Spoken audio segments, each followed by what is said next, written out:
देखिए, हम EPS 95 के राष्ट्रीय संघर्ष समिति के पदाधिकारी लोग हैं। मैं राष्ट्रीय अध्यक्ष कमांडर अशोक राउत हूँ।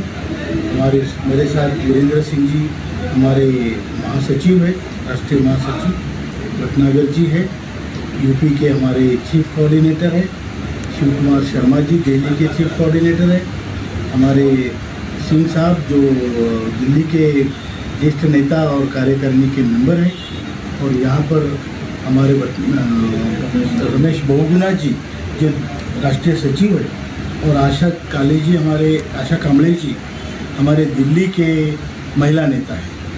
तो हम सब लोग मिलके यहाँ पे जो प्रेस कॉन्फ्रेंस कर रहे हैं तो इसलिए कर रहे हैं कि हमने 7 साल से एक संघर्ष छेड़ा है। जो लोग इंडस्ट्रियल सेक्टर से रिटायर्ड हुए हैं उन्होंने हर महीने पेंशन के लिए पैसे भरने के बावजूद हर महीने जो पैसे उन्होंने भरे उसका अगर वैल्यू देखी जाए तो तकरीबन 20 लाख रुपए सरकार के पास उनके बनते हैं। अब ये 20 लाख रुपयों के एवज में उनको सिर्फ मिलता है 1171 रुपया।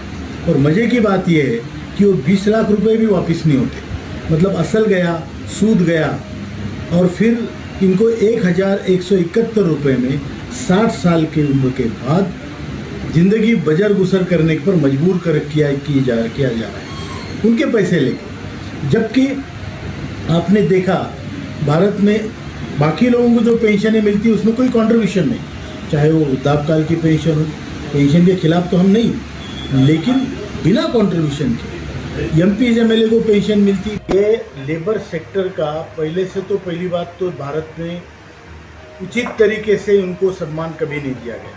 1952 से 1971 में फैमिली पेंशन स्कीम इन्होंने शुरू की, जिसमें 5 रुपया 2 रुपया पेंशन मिलती थी।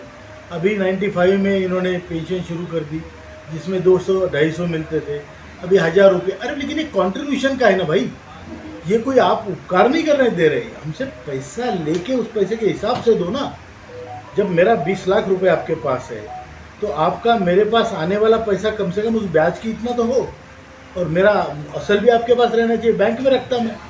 तो ये सारी चीज़ें गवर्नमेंट चाहे आज की हो या कल की हो, किसी भी पॉलिटिकल पार्टी को आज तक कामगारों के हित में किसी ने निर्णय नहीं लिया है। इसके कुत्तों को पेंशन है, पेड़ों को पेंशन है, थर्ड जेंडर को पेंशन है, क्या क्या गिना है। तो इन सभी लोगों को पेंशन देते हो आप फ्री में, और जिन्होंने पैसे भरे उनको 1171 रुपया औसतन देके आप बोल रहे हो ज़िंदगी जियो। तो इसके खिलाफ ही आंदोलन है। हमारी भी ज़िंदगी है, हमारी भी डिग्निटी है, हमें बचे खुचे 5-10 साल डिग्निटी से जीने दो और डिग्निटी से हमें मरने दो। इसके लिए पूरे देश में ये आंदोलन चल रहा है। और उसका हमने तो कई लोगों से मिले, हम आदरणीय श्रम मंत्री को हम कम से कम 18-20 बार मिले, उनको पावर पॉइंट प्रेजेंटेशन, ब्यूरोक्रेट्स को, उनको सब हुआ है। वित्त सचिव को मिले, वित्त मंत्री को मिले, हम आदरणीय प्रधानमंत्री जी ने 2 बार हमें बुला के हमारी बात सुनी। उनका भी कहना था कि आपकी बात जायज़ है, आपको ये मिलना चाहिए।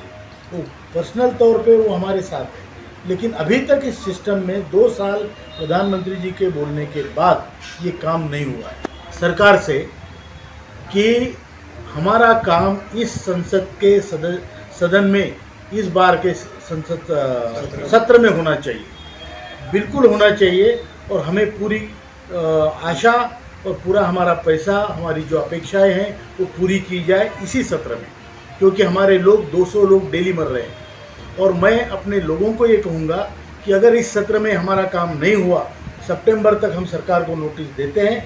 उसके बाद चाहे हम आमरण अनशन करें, चाहे हम रास्ते पे उतरें, चाहे हम सामूहिक आत्मदहन करें, हम समझ लेंगे कि इस सरकार को, इस देश को हमारी ज़रूरत नहीं है।